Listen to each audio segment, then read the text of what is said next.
One of the things that has to do with being a judge when it comes to be like a superior court judge, a Supreme Court justice, a federal judge, is that you have what's called precedents, and you also have something called case law.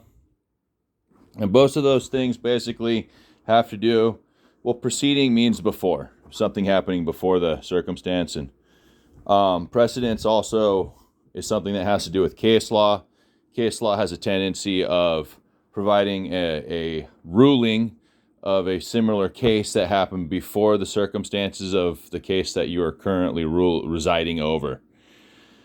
So both of those basically are what you call legal reference material of previous experiences, previous court cases that provide a foundation to a kind of a guidance of ruling towards the current case that you're residing over. And so I saw something that was interesting that happened. So one of the main things to law, it has to do with, like, of course, you've heard of the show Law and Order, right? So you got order and then you got law. It has to do with setting functional foundations and functional boundaries and barriers within societal norms. And what you'll see something along the lines of what you would call morality. Okay, so the law is essentially based around morality and rules of society. So that's why the structural foundation of law and order from country to country can be fundamentally different according to what the current society that the law and order resides in, what their moral boundaries are, what you would call social contracts. So every society out there has something called a social contract. It's kind of like what you're allowed to do and what you're not allowed to do in that society. So when you provide something like a precedent of a ruling in court in that society, it shows not only how the elites behave, how the government behaves, but also it's how the society is going to follow and behave in the future. And so a lot of times when you're dealing with a narcissistic family or an abusive relationship, there's always a scapegoat. There's always somebody who is going to be abused, mistreated, or being made out to the rest of the family as an example of, if you go against us, this is what's going to happen. That's what they'll say. The narcissist, because I've been a scapegoat of a narcissistic family, they will say, if you do not behave, then these will be your consequences. So a previous example that just occurred over the last day, because I mean, I've had everything from being beaten half to death to where they've tried to throw me in jail for pretty much permanently the rest of my life under false pretenses, to being harassed with psychological torment of just about everything you can possibly come up with, from stealing stuff out of my house, from sleep deprivation late at night, to sneaking in my house when I'm not around, turning the faucet on. Basically everything that you hear about that the Nazis did in World War II when it comes to psychological warfare to their own people. I've had that happen, and that's because I've been the scapegoat of a narcissistic family since I was a teenager. The interesting thing is that the average scapegoat for a narcissistic family lives to about 39. So these bastards will cut your lifespan in half with their abuse. And they get their kicks out of it. They think they're cute until they run across a person like me who becomes an integrated empath and has the capability and the knowledge to be able to basically destroy civilization as we know it. Which is kind of funny because I can do that legally, just releasing information. And that makes me very fucking cute to the assholes who abused me for 20 years, because now they're panicking. Like, actually, they stole some bungee cords out of my basement the other day. And I'm kind of laughing because I found that after about a week.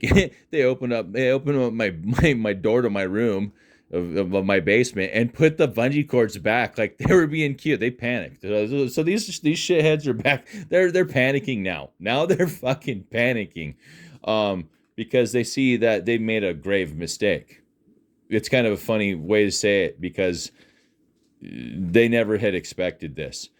The point of what I'm trying to say is that when it comes to legal reference material, precedents, and case law, you don't really want to rule over something that makes you look bad as a society, as well as make you look like what you had done in the past to match with what you just did.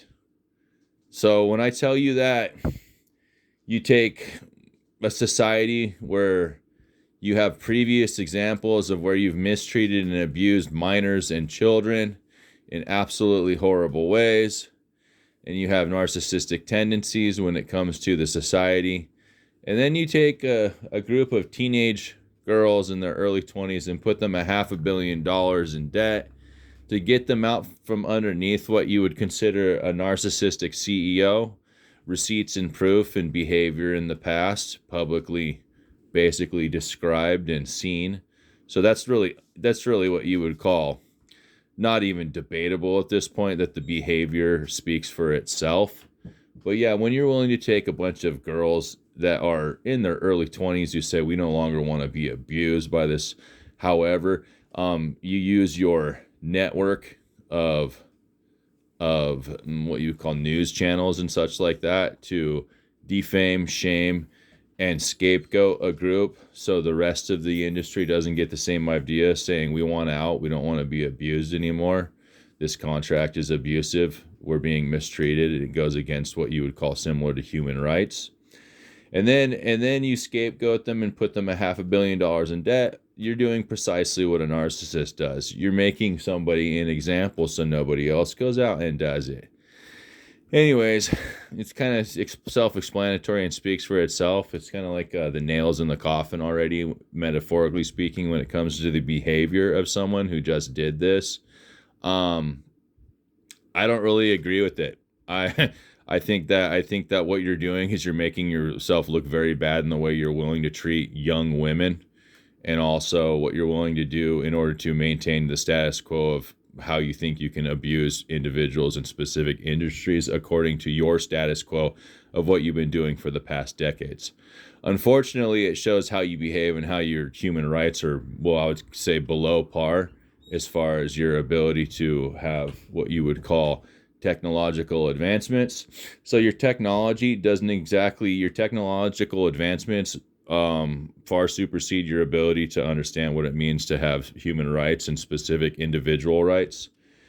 And that's what happens when you have a society that advances too fast in technology and not enough when it comes to individualistic mentality, is you end up with a society of people who are advanced technologically, but have not integrated the understanding of what it means to be an individual in a society instead of a cog in a machine. So that's one of the problems is that when you're treated more like an object instead of an individual, a sentient being, you end up in circumstances like this where young women are put $500 million in a debt before their life is even started. And how did that even fucking happen? So it's something that you would consider to be disappointing when it comes to the morality of adults who are supposed to steward the next generation of children into the world. And one of those situations where you could try and blame the parents, but how did this even get to this point? And it's pretty obvious that it's the leaders of the industry that allowed this.